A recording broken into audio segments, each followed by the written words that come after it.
अहिले केपी ओली भन्दा फेरि प्रचण्ड चाहिँ नि लाई चाहिँ नि के चढेको हो, सनक चढेको हो होइन।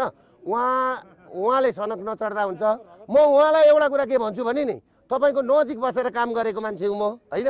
तपाईँले लाई एउटा कुरो के भन्छु भने 17,500 को रगतले लतपतिएको जनयुद्धको सम्पत्ति कहाँ लगेर हाल्नुभयो तपाईँले? एउटा कुरो 50,000 मान्छे आज घाइते छन्, त्यसको हिसाब किताब कसले गर्ने? खरबौँका सम्पत्ति बमबार्डिङले उडाउनु भयो तपाईँले त्यतिखेर।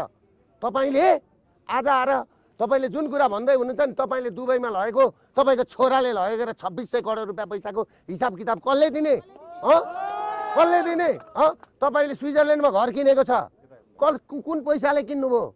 अमेरिकामा घर किन्नुभएको छ, कुन पैसाले किन्नुभयो? नातिनीहरूका बिहा तपाईँको चाहिँ नि 5 स्टार होटलमा गर्नुभयो। हिजो साधारण बिहा गर्दाखेरि भाटे कारवाही गर्ने तपाईँ, अरूलाई रक्सी खायो भनेर तपाईँको चाहिँ भाटे कारवाही गर्ने। आज तपाईँका घरमा गएर अहिले खोलेर निकाल्नु भने 1 करोडका रक्सी छन्।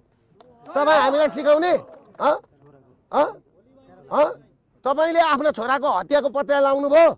तपाईँ त्यतिखेर मैसँग हुनुहुन्थ्यो र दरबार हतियार काण्डको कुरो निकाल्दै गर्दाखेरि 5 वर्षको कुरा गर्नुभयो। अहिले 18-20 वर्षसम्म कसका भेडा बाख्रा हेर्न जानुभएको थियो तपाईँहरू? किन के हेरेर बस्नुभएको थियो?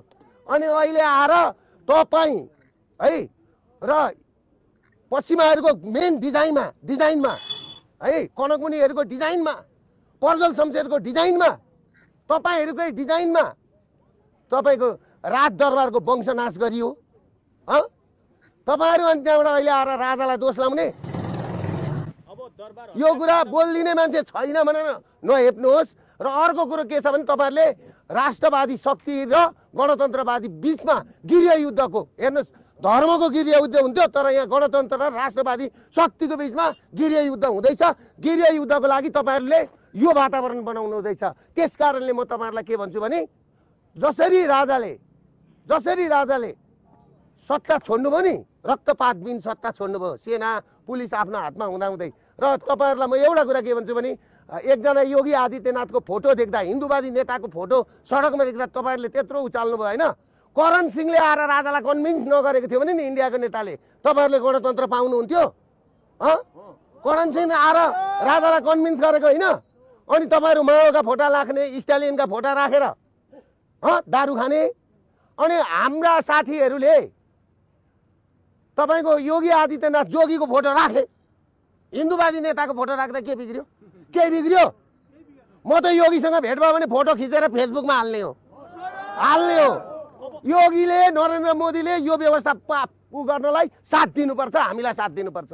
म त्यहाँका प्रधानमन्त्री र मुख्यमन्त्रीलाई के भन्छु भने, तपाईँहरूले यो यहाँ इन्डियन मिडिया छ भने पुर्याइदिनु होला।